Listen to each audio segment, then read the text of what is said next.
পিছনে বলো, তুমি বলো।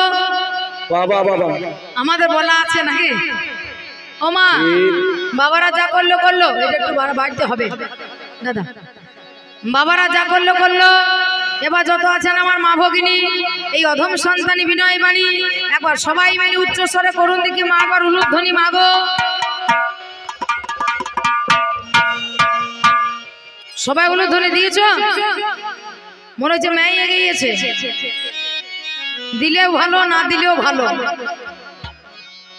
হ্যাঁ, সুন্দর, অতি সুন্দর মধুময় আসর, সুন্দর মধুময় বাসর, সুন্দর আপনাদের আয়োজিত, আপনাদের মনোমত, আপনাদের পছন্দ মতো বিষয়। একদিকে একাল, একদিকে সেকাল, একদিকে অতীতকাল, একদিকে বর্তমান কাল।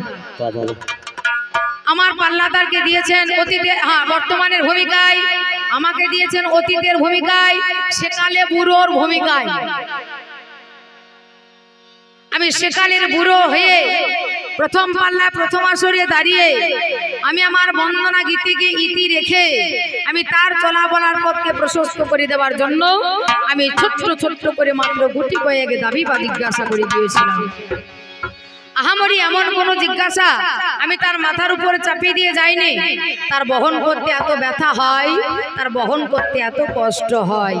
হ্যাঁ, সর্বপ্রথমে বলে গেলাম, তুমি যে হরি হরি করছো, বলো এই যে হরে কৃষ্ণ নাম, হরে কৃষ্ণ কৃষ্ণ কৃষ্ণ হরে হরে, হরি নামে রাম রাম হরে হরে, এই যে হরি নাম 16 নাম 32 অক্ষর আমার যুগে রচনা করেছে, সেই ব্রহ্মা রচনা করেছে, দেবাদিদেব মহাদেব প্রথম এই হরিনাম গেয়েছে।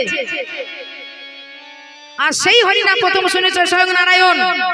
দেবাদিদেব মহাদেবের মুখ থেকে এই হরিনাম শুনে নারায়ণের সারা অঙ্গ কলকল করে ঘামতে লেগেছিল। সেই শরীরে অঙ্গ থেকে নেমে যাওয়া ঘাম, তাহা থেকে মা গঙ্গার সৃষ্টি হয়েছিল, পদদ্রবময় হয়ে বেরিয়ে চলে গিয়েছিল। পুনরায় দেবাদিদেব মহাদেব তিনি সেই গঙ্গাকে তিনি মস্তকে ধারণ করেছিলেন, তার জন্য তার নাম হচ্ছে গঙ্গাধর। তাহলে এই হরিনাম তিনি রেখে দিয়েছিল কোথায়? গোলকে গোপনে কিশোরী ভান্ডারে। তাহলে সেই গোলক গোপন কোথায়?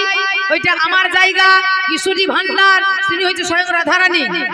তাহলে সেই জায়গা থেকে কলির জীবকে উদ্ধার করবার জন্য এ যুগের ছেলে তোমার নিতাই এই হরিনামকে আনলো, আর আমার গৌর হরি জীবের দ্বারে দ্বারে এই হরিনাম বিতরণ করলো। তাহলে তোমার যুগে কি আছে, তোমার যুগের নাম কি আছে, তুমি আমাকে বলে যাও। আমি তোমাকে জিজ্ঞাসা রেখেছিলাম, আমি তোমাকে দাবি রেখেছিলাম। যাই হোক, আমার পাল্লাদার এসেছে, আপনাদেরকে রসিয়ে, আপনাদেরকে বসিয়ে, আপনাদেরকে ভাবে ভাসিয়ে দিয়ে চলে গিয়েছে। কি গো হ্যাঁ, এত কথা বলেছে। আমরা স্বাধীন, আমরা স্বাধীন ভারতবর্ষে বাস করছি। আবার নিচেই বলছে, এখনই বলে গেল যে আমরা স্বাধীন, আমরা সবাই স্বাধীন। আবার নিজেই বলছে যে আমি চলে আসছি গান করে। সেই এই রাস্তায় আস্তে আস্তে এখানে সময়ে কতগুলো মেয়ে দল বেঁধে রাস্তা অবরোধ করে, একজনা বলছে করতে হবে করতে হবে, আর একজনা পিছন থেকে বলছে দিতে হবে দিতে হবে। গাড়ি থামিয়ে জিজ্ঞাসা করেছে যে কি দিতে হবে, কি করতে হবে। মেয়েরা ঘুরিয়ে বলেছে যে আমাদেরকে স্বাধীনতা করতে হবে, স্বাধীন দিতে হবে, আমরা স্বাধীন হতে চাই। এখনই বলছে আমরা সবাই স্বাধীন, আমরা স্বাধীন ভারতবর্ষে বাস করছি। আবার এখনই নিজেই গাইছে, আবার নিজেই বাজাইছে। এ যুগে ছেলে তোমার মাথা ঠিক আছে তো? আমার মনে হয় এ ওষুধের দরকার আছে। হ্যাঁ, এ ওষুধের দরকার আছে। হ্যাঁ, আমাকে বলছে অ্যাক্সিডেন্ট যদি হয়ে যায় তাহলে ডাক্তারবাবুর কাছে নিয়ে যাবে, সঙ্গে সঙ্গে ইনজেকশন দেবে, দরকার হলে অপারেশন করবে, তারপরে সে ভালো হবে। সবাই ভালো হয়? অ্যাক্সিডেন্ট হলে সবাই ভালো হয়? যার ভাগ্য জোর আছে সে ভালো হয়, আর যার ভাগ্যে জোর নাই সে পটল তুলে বসে থাকে। হ্যাঁ, অ্যাক্সিডেন্ট নয়, এমন অ্যাক্সিডেন্ট হয়েছিল নাম যার লক্ষণ। শক্তিশালী বলেছিল, শক্তি নামক একটা সেল একটা বান মেরেছিল রাবণ রাজা লক্ষণকে, আর সেই লক্ষণ প্রাণে মারা পর্যন্ত গিয়েছিল, মরে গিয়েছিল। কোনো অপারেশন লেগেছে বাঁচাইতে, ওষুধ লেগেছে না ইঞ্জেকশন লেগেছে? ওই জড়ি বড়িতেই ভালো হয়ে গিয়েছে, বেঁচে উঠেছে। মরা ছেলে ওই জড়ি বড়িতেই বেঁচে উঠেছে। সেই জড়ি ছিল কোথায়? বিশল্যকরণী, অস্থি সঞ্চারিণী, মৃত সঞ্জীবনী ছিল কোথায়? গন্ধমাদন পর্বতে। আর সেই গন্ধমাদন পর্বতে যেতে গেলে 6 মাস ধরে যেতে হবে, 6 মাস ধরে আসতে হবে, 1 বছরের রাস্তা। এনেছিল কে? হনুমান। 1 বছরের রাস্তা যেতে আসতে 6 মাস করে 1 বছরের রাস্তা। আর লক্ষণ, সুসেন বৈদ্য বলল লক্ষণ, এই নিশি যদি প্রভাত হয়ে যায়, রাত যদি পোহাইয়ে যায়, সূর্য যদি উদয় হয়ে যায়, সে সূর্যের ছোটা লক্ষণে গায়ে যখনই লাগবে লক্ষণ প্রাণে মারা যাবে। তাহলে উপায় কি? হনুমানে গেল, 1 রাতের মধ্যে তিনি সেই বিশল্যকরণী অস্থি সঞ্চারী নিমিত্ত সঞ্জীবনী নিয়ে চলে এলো। তিনি চিনতে পারেনি, বলে আমি পশু জাতি, আমি বাবার গাড়িগুলোতে বিশল্যকরণী অস্থি সঞ্চারিণী চিনি না। তার জন্য এত বড় ক্ষমতা তার, হাতে করে গোটা পর্বতকে নিয়ে চলে এসেছিল রে। বলছে তোমার যুগে তোমার যেমন শাশুড়ি তার তেমনি বৌমা রে, যেমন শাশুড়ি তারা তেমনি বৌমা। কুন্তী আর একজনকে বললো গো, কুন্তীর বৌমা দ্রৌপদী। আমি তো তার বিস্তারিত ভাঙানি করে গিয়েছিলাম। হ্যাঁ, দ্রৌপদীর কথা তো আমি তোমাকে বলে গিয়েছিলাম, আর পুনরায় ভাঙি বলবার দরকার নাই। হ্যাঁ, কি করে সত্যি হয়েছে সেটা তোমাকে বলাই গিয়েছে। তাহলে এই রকম শাশুড়ি আর বৌমা আমার যুগে একটা ছিল, আর তোদের যুগে যে কত গন্ডা আছে বলবো নাকি? বলবো? হ্যাঁ, খোসা ছাড়াইতে লাগলে একবারে সারা রাত কেটে যাবে। যাকে বলবো ভালো তারই রাগ হবে আবার। হ্যাঁ, সবাই ভালো এই যুগে, তাই নাকি গো? এই যুগে সবাই ভালো, তাই না? বলছে বোন কি বলবো, আমার বলতে লজ্জা হয়। লোকেরা সব লোকের সঙ্গে কি করে থাকে আমি জানি না, আমি ভাসুরের সঙ্গে ভালোবাসা করি তাই আমার লজ্জা লাগে। বলছে আমার ভাসুর দাদা হয়, ও বলুন, ও নিজেই বলছে, কিন্তু আমি কিন্তু বলি না, কথাটা তুলি না। ও নিজেই বলছে বদ্দা, মেজদা, ছোদ্দা। বদ্দার কাছে এসে বলছে দাদা আপনি মোহনপুর যাবেন? বলে হ্যাঁ যাবো, তো আমার একটু ইমার্জেন্সি দরকার ছিল, আমাকে একটু নিয়ে যাবে? মোটরসাইকেল করে আর কি, মোটরসাইকেল যাবে ধান্দা। তা বেশ, ভাসুরিয়া মোটরসাইকেলে চেপে চলে যাচ্ছি। লজ্জা লাগে না তোদের? সামনে যদি ব্রেক এসে যায়, ফরাম করে যদি ব্রেক করছে, তাহলে অবস্থাটা কি হবে? হিসাব আছে একটু? কার দোষ কাকে দিচ্ছি রে খেপা? আমি তার জন্য জিজ্ঞাসা করে গিয়েছিলাম, বলো আমার যুগের মানুষের পুজো করবার দরকার কি? আমার যুগে দেবদেবীদের পুজো করবার দরকার কি? আমার যুগে বলছে 7 ভাতারি সাবিত্রী। বাবারে বাবারে, 7 ভাতারি সাবিত্রী, 7 জন ক্ষিতি, আপ, তেজ, মরুদ, বোম আমাদের দেহের মাঝখানে আছে, এদেরকে বশ করেছে। আর কে? মন আর বুদ্ধি। তার জন্য বলছে 7 ভাতারি সাবিত্রী। হ্যাঁ, 7 ভাতারি সাবিত্রী, সাবিত্রী 7টা স্বামী কোন জায়গায় পেয়েছো? যা জানো না তাই বলবার চেষ্টা করো না। আমি বলে গিয়েছিলাম রামচন্দ্র পিতৃ সত্য পালন করবার জন্য বনবাসে গিয়েছে, আর তোদের যুগে ছেলে বাবাকে বনবাসে পাঠিয়ে দিচ্ছে। তোদের যুগে সব বিপরীত, সব হচ্ছে উল্টো, শুধু যুদ্ধতেই সোজা। হ্যাঁ, সব উল্টো তোদের। তা বলছে জানো, হ্যাঁ, বাবার কথায় বনে গিয়েছে না মায়ের কথায় বনে গিয়েছে? মা 2টো বর চেয়েছিল বাবা কাছে, রাজা দশরথের কাছে। তা রাজা দশরথ 2টো বর দিল। একবারে রামচন্দ্র বনে যাবে 14 বছরের জন্য, আর একবারে আমার ছেলে ভরত রাজা হবে। বাবার কথায় বনে নয়, মায়ের কথা গিয়েছিল। তুই সেখানে ছিলিস? বাবা বাবা তুই ছিলি না আমি ছিলি? বল।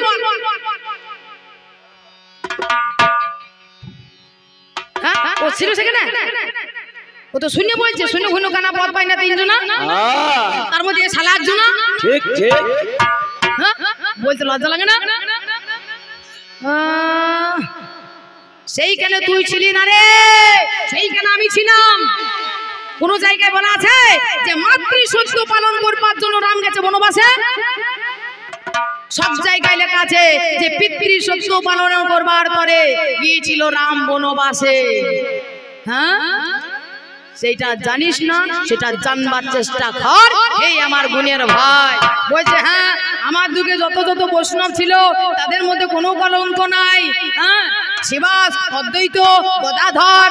হ্যাঁ, তোমার বউর হরি ভালো, বিধবা মেয়ের বাচ্চা দিয়ে দিল,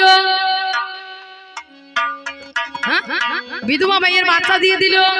কি খেয়ে বাচ্চা হলো? বলছে পান খেয়ে বাচ্চা হলো। আমি যে খাবারটা খাবো সেই খাবারটা কোথায় যাবে? পাকস্থলীতে যাবে।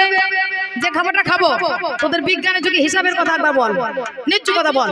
আমি যে খাবার খাবো সেই খাবার পাকস্থলীতে যাবে, আর পাকস্থলীতে যে খাবার যায় সেই খাবার দিয়ে বাচ্চা হয়, পেছন দিকে বেরিয়ে যায়, হ্যাঁ পায়খানা হয়ে যায়। তাহলে এ হইল কি করে? এমন জিনিস যেটা তোমার গর্ভাশয় বা জরায়ুর মধ্যে যতক্ষণ না যাবে ততক্ষণ গর্ভের সঞ্চার হবে না। হ্যাঁ, পান খাইয়ে বাচ্চার জন্ম দিয়েছে। আমার যুগে আবার বৈষ্ণব কত ভালো, আবার কত ভালো বৈষ্ণব। বাবাজি মাবাজি এক জায়গায়, মাতাজি বাবাজি ভিক্ষা করতে গিয়ে এবার দুজনে একসঙ্গে ঠোকাঠুকি হয়ে গেছে, দেখা দেখি হয়ে গিয়েছে। এবার দুজনে পরিচয় নয়, বাবাজি মাতাজি তো যদি দেখা সাক্ষাৎ হয়ে যায়, পরিচিত না থাকলেও বলবে রাধে রাধে রাধে রাধে। হ্যাঁ, তা এইরকম এসেছে কাটোয়া থেকে, এ ভদ্রলোক এসেছে কাটোয়া থেকে, আর একজন ভদ্রলোক গিয়েছে বীরভূম থেকে, ভদ্র মহিলা গিয়েছে বীরভূম থেকে। এইবার কিন্তু দুজনায় ভিক্ষা করতে করতে এইরকম মন্ডলপুর গ্রামে ঢুকে পড়েছে, মুরারিপুর গ্রাম ঢুকে পড়েছে। এইবার যেই না ওই তালতলার মোড়ে আস্তে আস্তে বাবাজি আর মাঝি দেখা হয়েছে, রাধে রাধে বলে সম্বোধন জানিয়েছে। হ্যাঁ, তা বাবাজি বাবাজি দেখা হইলে বলে জয় নিতাই।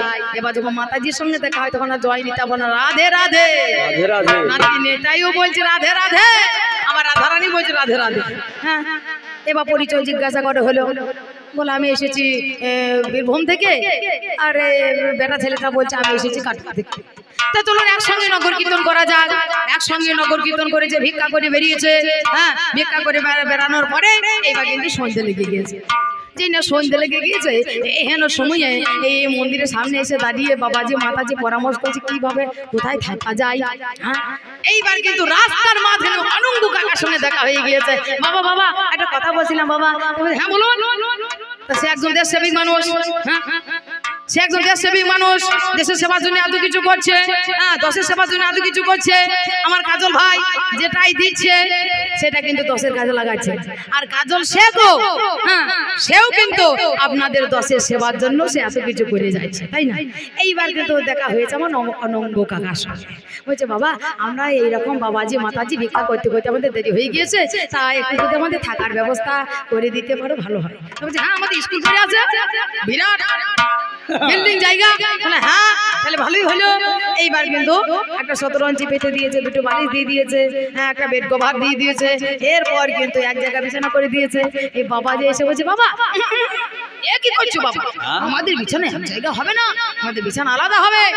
আমরা এক ঘরে মাল নয়, আমরা আলাদা ঘরের মাল, আমাদের বিছানা আলাদা হবে। বেশ ভালো কথা। ওই মাথায় একটা বিছানা, এই মাথায় একটা বিছানা, দুজনায় দুই জায়গায় বিছানা হলো। এইবার কিন্তু বাবাজি মাতাজি শুয়ে পড়লো। এইবার কিন্তু দুটো ছেলে কিন্তু খুব চালাক, বলছে দাঁড়াও বাবাজি মাতাজি আজকে দেখবো কেমন বাবাজি, দেখবো কেমন মাতাজি। এইবার কিন্তু জানলার ফাঁকে কান লাগিয়ে চুপ করে বসে আছে। বসে থাকতে থাকতে থাকতে থাকতে এইবার কিন্তু বাবাজি চেতন হয়ে গিয়েছে। এইবার বাবাজি চেতন হয়ে গিয়ে কিন্তু হ্যাঁ এই ঝোলা থেকে করতাল দুটো বার করে কিন্তু সে দুটো গান লাগিয়ে দিয়েছে। রাত 12টার পরে গান লাগিয়ে দিয়েছে। তবে রাধা রানীর দয়া হবে গো, বলো জয় রাধে গোবিন্দ। তবে রাধা রানীর দয়া হবে গো, বলো জয় রাধে গোবিন্দ। গানের গোড়ায় যদি এইভাবে কেউ গান করে আর করতাল বাজায় ঘুম হয়। মাতাজি চেতন হয়ে গিয়েছে। মাতাজি চেতন হয়ে সে কিন্তু ঝোলার ভিতর থেকে করতাল দুটো বার করে এও কিন্তু লাগিয়ে দিয়েছে, ঠুকতে লেগেছে। এ যখন বলছে কবে রাধা রানীর দয়া হবে গো, জয় রাধে গোবিন্দ, এ মাতাজি আবার ঘুরিয়ে বলছে তবে ব্রজের রাধা কৃষ্ণ পাবে গো, বলো জয় রাধে গোবিন্দ। রাধা কৃষ্ণ পাবে গো, বলো জয় রাধে গোবিন্দ। এ যখন বলছে কবে ব্রজের রাধা কৃষ্ণ পাবে গো, বলো জয় রাধা গোবিন্দ, আজ বাবাজি আবার পুনরায় ঘুরিয়ে কবির মতো পাল্টে দিয়েছে।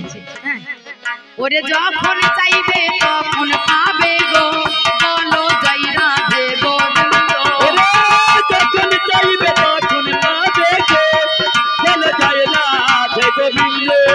এই কথা যেই না শুনেছে আমার মাতাজি করতাল দুটো ঠক ঠক করে ঠুকছে আর বলছে যদি কোনো